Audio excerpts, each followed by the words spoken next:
Hello, everyone. Welcome to the first ever episode of the Movie Screeners Club podcast. As you know, we interview young filmmakers that are going to have their screenings coming up very soon at Gardena Cinema.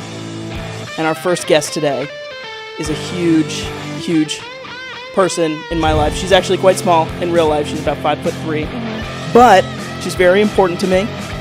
She's been working in production as a director and a producer since 2018, which, by the way, she was 16 years old in 2018, so do the math. She has fully shifted her career from marketing to producing, which I think is a huge stepping point. It's what she wants to do.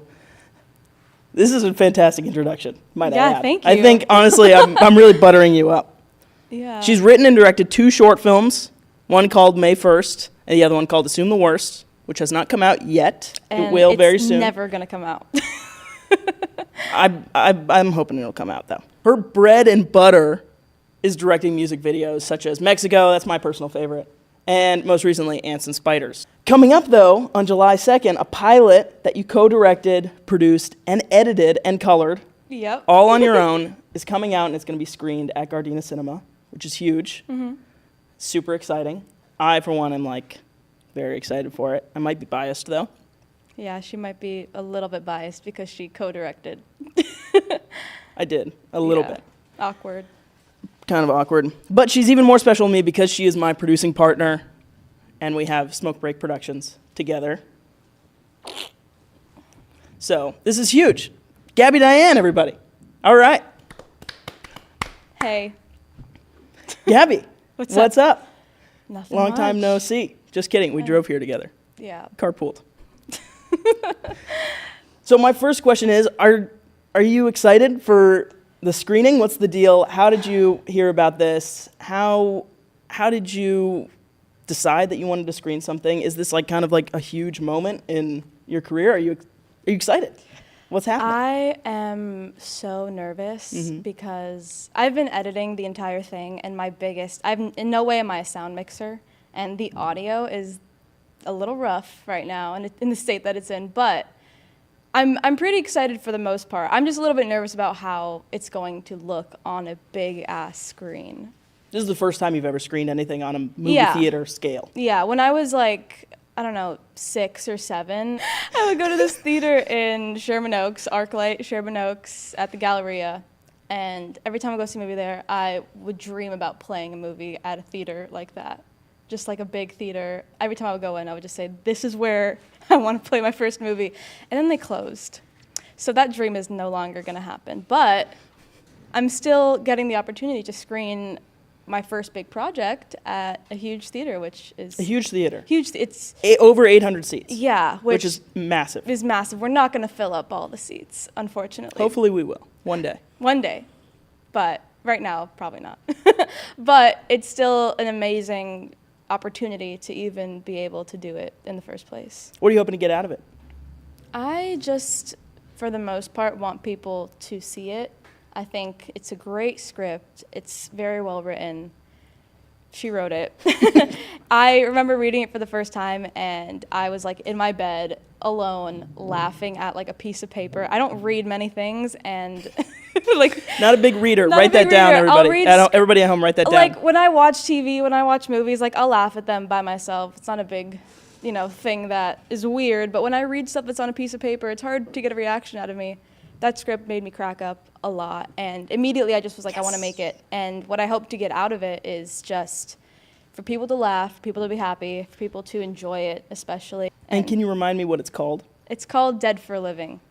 And it's a mockumentary. It's a comedy mockumentary, right? Mm-hmm. Is comedy kind of what you want to do for the rest of your life?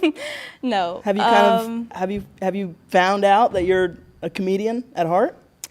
I don't think I'm very funny. I don't know. I feel like some people would say otherwise, but comedy is actually the thing that I consume the least out of all forms of television and film. I'm a big horror person. I love... A big horror person? No. Enunciate that? No, it's not horror. I'm a big art house film fan. Sophia hates them. We have very opposite taste, but yeah, comedy is not something that I would say is my bread and butter. It's not my staple. It's not something I want to do all the time. It's so fun to work on, this project specifically, and also most of our projects have all been comedies, and they've been a great time. Every single set, it's like, you're not bummed out at any point. No, never. Even if there's a sad scene happening, it's not something that is sad necessarily. But I hope that in the future I'll be able to make weird stuff. I just really I like experimental films a lot. Maybe I can make an experimental comedy. I feel like that could be a fun in between. What's the most recent movie you've seen that's kind of unsettling and weird? I've been telling everybody. Do you have any recommendations? Yeah. Well, I watched two. I saw this movie called The Coffee Table. It's a Spanish horror. It's like online it says it's a dark comedy, but it is not funny in any way. I don't know why it's marketed as a dark comedy. But yeah, this crazy film called The Coffee Table or The Holy Mountain. Those are just two I watched recently, but my favorite experimental film of all time is a movie called Enter the Void. Into the Void. Yes. And that one you have described I talk about to it me. all the time. She doesn't shut up about it. No, it's amazing. I think that movie is incredible for so many reasons, but like stylistically, all the choices that the director made and the way that it's filmed and the story especially, it touches on a concept that I feel like not a lot of people touch on, which is life after death. You know, it's something that no one really knows anything about, so it's really interesting to see people's interpretation of what they think it would be like. And this movie is basically a drug trip gone in terribly wrong, and you kind of see someone's, without spoiling it, you see a life after death type of experience, and it's awesome. I would love to make something like that one day.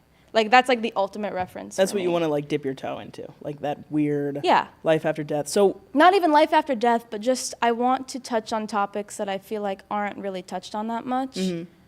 Not in like a pick-me way, like not in a way where I'm like, I want to make shit that's different. it's kind of underground, the stories. I just want to make things that are interesting and that people don't talk about that often, and Yeah. whether that's something that like I come up with or whether that's something that already exists, like a life after death subject.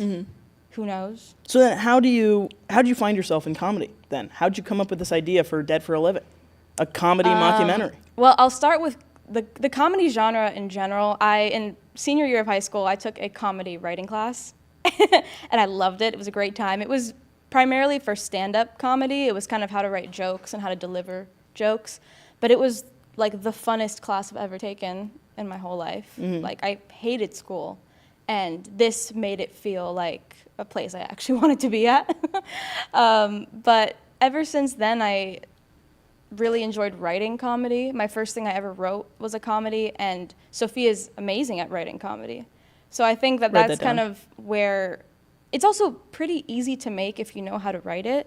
I feel like I'm really good at writing the easiest genre to write. I mean, I'm not going to say it's the easiest, but I'm saying if you understand comedy, you understand structure of film and story, and also understand structure of jokes and how to hit jokes and how to make things, you know, funny in general. I feel like writing comedy is pretty easy. A lot of comedies are kind of tacky, but I feel like that's what makes them the most funny. This story that we wrote and came up with was mainly like I went online, I saw this TikTok of this guy. His name is Living Dead Josh, and Shout out Living Dead Josh. Shout out Living Dead Josh. He was posting a bunch of videos every single day about him laying dead in various areas of the city he lived in, and he would post every single day, playing dead, day one of playing dead until I get cast in a TV show or movie. And then Did he get cast in a TV he show or did. movie? He got cast in like some crime TV show as a dead body, and I thought, what? Big break. This would be so funny if I made a story about a guy who does shit like this, whose full-time job it is just to lay on the floor. It's his life, and he takes it way too seriously. Takes it way too seriously. I mean, this guy committed, I think, almost a year of his life every single day to finding a place to pretend to be dead in. And then he ended up getting cast in a movie or a TV show for it. And I'm sure right now he's probably booked. Hopefully. Yeah. But Hard work pays off, kids. that's just where Even if it's playing dead in public. That's Hard where work. the idea came from. And then from that, I just texted Sophia, what if we make a script about a guy who plays dead and it's all he does? And she's like, give me like 10 minutes. 10 minutes, yeah. Not right. actually, but she's like, give me a second, and then like came back to me with like a first draft, 30 fucking pages. It was really long. It was a really long first yeah. draft. And because it was originally a short film. Mm-hmm. Do you remember? Yeah. It was originally a short film, and it was like 40 pages. And this was like right when we had started making anything. Yeah, this the was most we before. had made was May 1st. Mm-hmm. And so it was like 3 minutes, 4 minutes long, 4 minutes and 20 seconds long, actually. I know that. Yep. 4 minutes and 20 seconds long. And that was the most we'd ever done, ever could wrap our heads around, Yeah. basically. And now there was this script that was really great, and that we both loved the story. We both had something to do with the story, which was super exciting. Mm-hmm. And it was 40 minutes long. We couldn't do it. No, it's not even that we couldn't do it. It's that I don't think, at least in my We couldn't opinion, do it right. Yeah, we couldn't do it right because of an experience thing, but also I didn't think that anyone was going to want to sit through like 40 minutes of something that two random like small production company owners made because it's pretty long. I feel like I love the fact that people will take the time to make features when they're not very known and like to, do the whole thing, but like unfortunately the odds of it getting watched the full way through are very slim if you're not doing like a festival distribution of it and it's not getting picked up. Big festival. Big festival. Like if you're not, Sundance or especially South by if it gets Southwest, picked yeah. up at a festival, like no one's gonna sit through the whole thing. So we took that long script and we basically divided it into 5 mini scripts. Which, by the way, your idea, I give you complete copyright, trademark credit. Yeah. Her idea, genius idea, because they ended up being 5-minute episodes, 5 to 10 minute episodes, Yeah. which is like perfect and so It's like easily digestible. I feel like people nowadays, TikTok, you can upload up to an hour long of footage, I believe. Don't fact check me. But Fact maybe checker. it's 10 minutes or it's an hour. I think they've like updated it. But if people watch full on movies on TikTok in like 48 parts. So it's like, why couldn't we do something like that? But instead of 48 parts of a 40-minute movie, we just do 5 to 8-minute increments of a 40-minute movie. And then I think the longest episode is the last one, and it's maybe 10 minutes. Yeah. Yeah, so It's a good finale. yeah, I think it's way more digestible that way. I think that it's also fun we're going to release it episodically or like weekly. I love Little summer show. whenever a show goes on Netflix and they put it all at once, I'll watch the whole thing and then I'm just sad when it's over. But I feel like you can keep the hype of something for longer if you release it every week, once a week, like they used to do. Right. With streaming, They used to do back in the olden days. back in the olden days, but with streaming, it's so much easier to just consume so much, and especially if there's something you like you could finish Breaking Bad if you like in like a week. I did. It was awful. I've watched it like It was 100 sickening. times, but like The Bear was such a fun TV show watching experience because from the start it was every single week. Even Euphoria was like Oh my God, Sundays. Euphoria Sundays. Every single Sunday I would get together with my friends at a house. We'd buy a bunch of snacks. We'd sit and watch it, and it was like a thing that we did. And I feel like that's fun. And I want, as much as I would like to release something all at once and have it be, taken in and enjoyed, I think this is so much better cut up into pieces. Yeah. And people are going to have Dead for a Living Wednesdays. Yeah. Hopefully. Hopefully. God willing. Yeah. You want to hear something For funny? like 5 weeks. You want to hear something funny that my brother pointed out? You know Barbieheimer? We have our own Barbieheimer because Dead for a Living and Despicable Me 4 release both on July 3rd. Oh God. So people are going to have to choose between the two. No. And we have a regular Dead Despicable Me 4. Nobody. Right? No. Barbieheimer, Dead Despicable Me. I think that's pretty clever. I think that's pretty funny. And I think that you should be laughing more right now. For the listeners, at least, you're just smiling. But for the listeners at home, they don't know that you're laughing. I'm laughing in spirit. She's crying laughing. Yeah. So this is the biggest project. What's pre-production like on a huge project like this with very little funds? And I was on Facebook, Instagram, TikTok, Nova, this like job listing app for creatives, like every day, putting up listings, asking for people to just join the crew. Unfortunately, work for volunteer. Passion It was a project. It was a as passion. It was a as passion project. everybody says. But I mean, the one thing I kept telling everyone is, we're gonna screen it. I promise. Come. It's gonna be. Just come on the set. It's gonna be worth it. We're gonna screen it. I had no movie theater that was going to screen it. I had not even a single connection to anyone at the time that I could even think that would screen it. But I just kind of lied. I was like, it's gonna happen. I swear to God, I'm gonna make it happen. That's what a lot of this business is, lying. And, you know, come work on the project. It'll be super fun. We'll feed you guys. We're going to screen it. It'll be a great time. And, yeah, I had to interview a bunch of people. The pre-production process is a lot of just getting people together from, like, all different corners of the internet.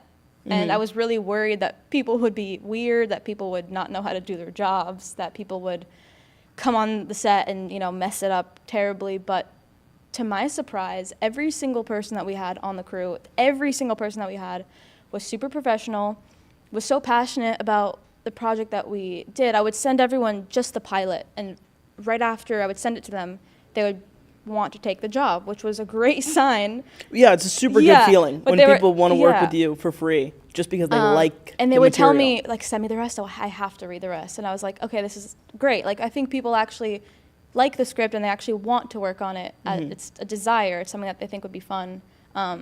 But the pre-production process was, I think, the easiest it's ever been also, because we had an AD that kind of helped do all the scheduling, where prior to this, me and Sophia have done every single job. Every job. It's like when you look at the credits of anything we've worked in, it's like director, Sophia and Gaby, producer, Sophia and Gaby, editor, Gaby, colorist, Gaby. Catering. Gaby. Catering. So, which actually she did cater. I did cater, for a living. She made homemade food every single day for everybody. And I think it was honestly better than like getting In-N-Out or pizza. Yeah. It was like really great. Everyone was super homey. It was long days, and I didn't want, listen, I think also in a general sense, if you want to be cost effective when it comes to food, buy your own groceries, make your own food. It's common sense that it's easier to do that and cheaper to do that than to eat out. So but you did, after rap every single day, have to cook. But you know what? It wasn't bad. I have a lot of energy for the most part. Like after the rap one day, I went to go see a movie, like right after. And I shouldn't have done that because I had to wake up the next day super early. Yeah, we had like 7 a.m. call times every single day. And I went to an 11 p.m. showing of a terrible, scary horror movie. But Life on the edge. Yeah, the pre-production process was fun. I also really liked interviewing, you know, all types of creative people for the crew, and auditioning people for the cast was so fun. Getting audition tapes sent in was like amazing. I loved watching all of them, and I posted a TikTok looking for actors, and I had like 40 people, you know, message me and want to audition. Random people. And most of the cast was people we knew for the most part, but one girl, she plays Ani. Kaya Eisenberg. Yeah, Shout out Kaya. I did not know her at all. She just DM'd me off TikTok, and she was like, I think my favorite character in the whole thing. She was the funniest one for sure. She nailed it. Yeah. Nailed it. But I think the internet is a great place to thank God that we have, you know, the world at our fingertips to just find anybody we need safely, of course. But yeah, that definitely helped so much more. I haven't worked on many sets for narrative stuff, so I don't know, you know, who to call when it comes to these types of things. But now we have a big list of people. Yeah, and everyone was super great, super cool. So our lead actor, his name is Daniel Osona. How did we pick him? How'd you pick him? Because you saw his audition tape before I did. What stood out with him? Because he really killed it in this show. So funny, nailed every single joke. Came to set, like, he had so many issues. He would like he was like moving out at one point, and so he had to. We were shooting in his apartment. The last 2 days of his lease, and all of a sudden, he has to move out, literally as we're wrapping, and things were like falling through. He couldn't move his stuff out. He couldn't get somebody to help him move his stuff out. So he ended up like staying up until 6, 7 a.m. We had a call time at 8, and he came straight from moving all of his stuff out of his apartment to set. Huge trooper. He was such a trooper. But what stood out? So I got a handful of auditions for the lead. I had met Danny one time before. He came to interview for a company that I worked for, and I thought he was super funny. But when I posted that I needed, actors, he, messaged me. I sent him all the information, sent him the script, waited a couple days. And when he sent me back his audition tape, he sent me like 3 of them. And one of them was just regular American accent. He just did the script. Normal accent. And then he did one in like a British accent. And then I think he did one in another accent. I don't even remember what it was. But the fact that we didn't ask him to do anything like that. And the fact that he took the creative decision to just do 2 entire, 5-minute auditions in a different accent for no reason. And it says nothing in the script about him being British. Oh, no. Him being from any other place. His name is Max Morris. Like, where do you think that guy's from? Yeah, I thought it was so funny, and I sent it to Sophia, just the British take, and I was like, this is hilarious. I was like, who is this guy? And I was like, we need to cast him, because I feel like this is something that the character would do. Like, he would just make his own creative choices, do a British take. I just thought it was hilarious. So that's kind of how he got the part, how we found him. And I couldn't have asked for a better lead. Literally, he sold it. He sold it. Every single day, he came super prepared. Against all odds, he did it and nailed it. Like, he was super professional. There's no doubt in my mind that he's going places. he's going places for sure. Yeah. He's going places. Everybody knows it. Everyone knows it. Everyone. But yeah, he was awesome. Yeah. So we kind of learn things from each production that we work on. We learned, obviously, to audition people since the first production that we worked on. Our first shoot ever, one of our actresses, she came on, and I had met her on a whim. On a set. On set. Yeah. She said, I'm an actress. I said, great, we need somebody for a short film. She showed up. We had 2 rehearsal days. It's a 13-page script. She was one of the leads. We trusted her. Whatever. She showed up, and she didn't know any of her lines. And it ruined the shoot. I mean, really. And it kind of sucked because everyone worked so hard on it. Yeah. And it was the first thing I had ever directed. Yeah, you were directing on your own. We spent so much unnecessary money. I think we spent more money on a 13-page script than this 40-page script, which is crazy. It's, again, the thing about this industry is every minute that you're on a set, you're learning something new, which I think is awesome.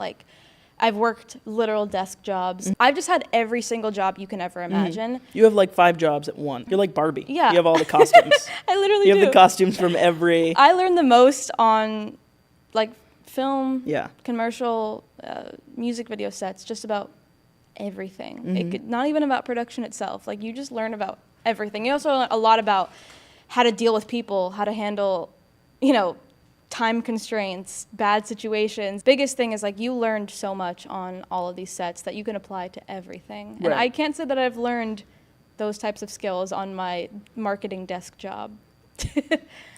I just learned how to sell stuff to people, which is still important too, because I definitely can sell anyone anything. Yeah. Big time.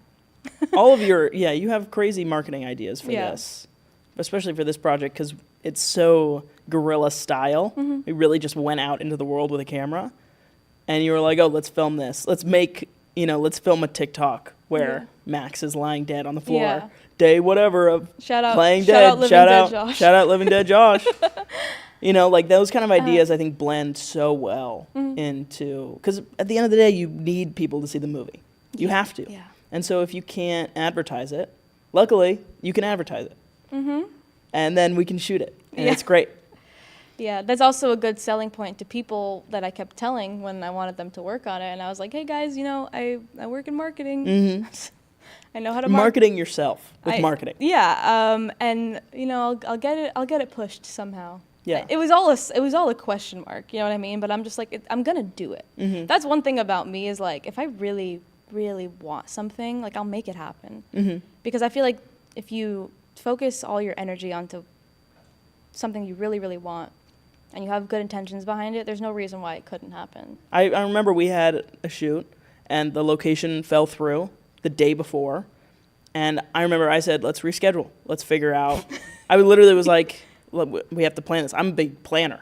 and you're a big spur of the moment, let's do it. Yeah. And I think that's why we work really well. And I was like, let's push it. And you said, no, we're going to shoot it tomorrow.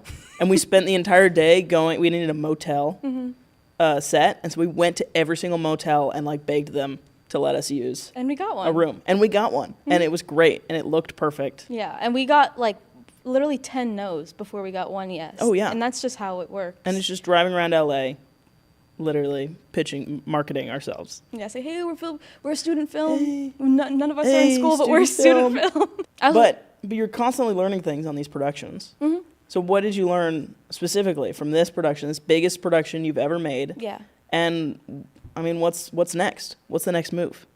You learn a lot, like I said earlier. One thing I learned, again, is it's so much emphasis on time. Mm-hmm.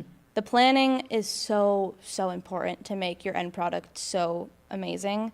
You can, I mean, at least I can tell. I know the viewer won't be able to tell, but I can tell where we were pressed for time in our story easily, because you can see where we had room to breathe and where we had room to play and have fun, and you could see where we were like, fuck, we are over time. I don't want to keep these people here. We have to just wrap this up. You can tell, and I think that I never want to sacrifice the product of something that we're putting so much effort in, so much time into, for the sake of not having enough time. Right. Trying to condense everything into like 3-4 days. I would try and find a way where I can, maybe do like a 7, it's still such a short amount of time, maybe even do like a 7-day shoot, our shoot was only 4 days, a 5-6 day shoot. Which is crazy. Yeah. Shooting like 10 pages a day. Yeah, which again, the average is 5. That would be the dream though, to really focus on 5 good pages and solidify that. Yeah, and maybe wrap early. And maybe wrap early, go get a drink, go get some dinner. Watch a scary Every movie. single time I come home from a set, I'm like starving. I'm tired. My legs I'm thirsty. hurt like I'm dehydrated. Crazy. It's like it really is like physical labor. It's the hard. most. I think the biggest thing definitely would just be a planning. Like if I were to take anything out of what we did, it's planning. It's also checking in with all of the cast and all of the crew and making sure that everyone's good. Not saying anyone wasn't good, but like just I think one thing as a director, I need to be way more on top of people. And just making sure that, like, we had a lot of issues with sound for this project. And I wish that I was more on top of going to the sound guy and saying, hey, are you sure? Are you sure? Yeah. That sounded good. Yeah. How do you feel? Because I didn't. I just assumed that everyone was there and knew how to do their jobs, which, granted, I should assume that. But also... But you should assume the worst. What's next? Yeah, what's the next project? Well... me and Sophie were talking about this yesterday. I am really hoping to, get this rollout completed, put all the episodes, see how people like it. And then after, I really want to start moving more into the lane of making something that I have been wanting to make, which is the weird experimental freaky movies. But yeah, I just want to make something that's not a comedy. I want to make something that's it could be a comedy, but lightly a comedy. A dark comedy like The Coffee Table is a dark comedy. Yeah, like something, if you've seen I don't want to make The Coffee Table, but like something like The Coffee Table. I want to make a cool, crazy movie, and I really want to play with camera and sound and music, especially. We just did a mockumentary, which was so fun.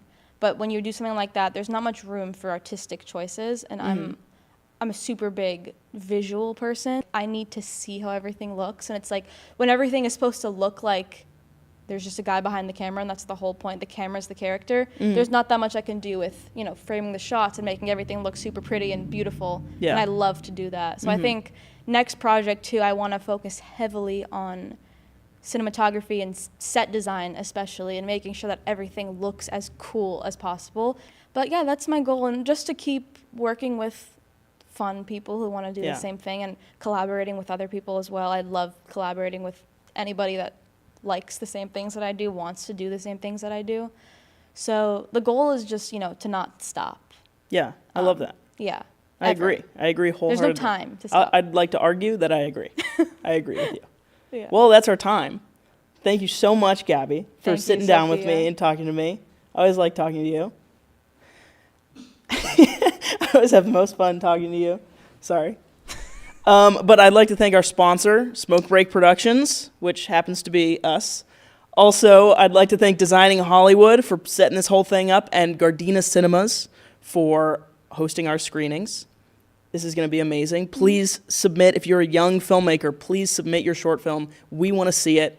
We want to screen it. We want to watch it at Gardena Cinema, and it's going to be amazing. Bring all of your friends and family. It's a huge opportunity. 800 huge seats. Theater. It's a huge theater. I cannot emphasize how big this theater is. 800 seats, massive screen. Yeah. I mean, the works. It's a really cool, like, vintage theater. But yeah, it's going to be awesome. July 2nd, Dead for a Living premiere. July 3rd is when it's being publicly released, which is super cool on YouTube. Keep an eye out for that. And keep an eye out for Gaby. I think she'll be, and she's going to keep working, and she's going to not stop, because that's what she says. Never. So thank you for listening. Thank you. And we're out.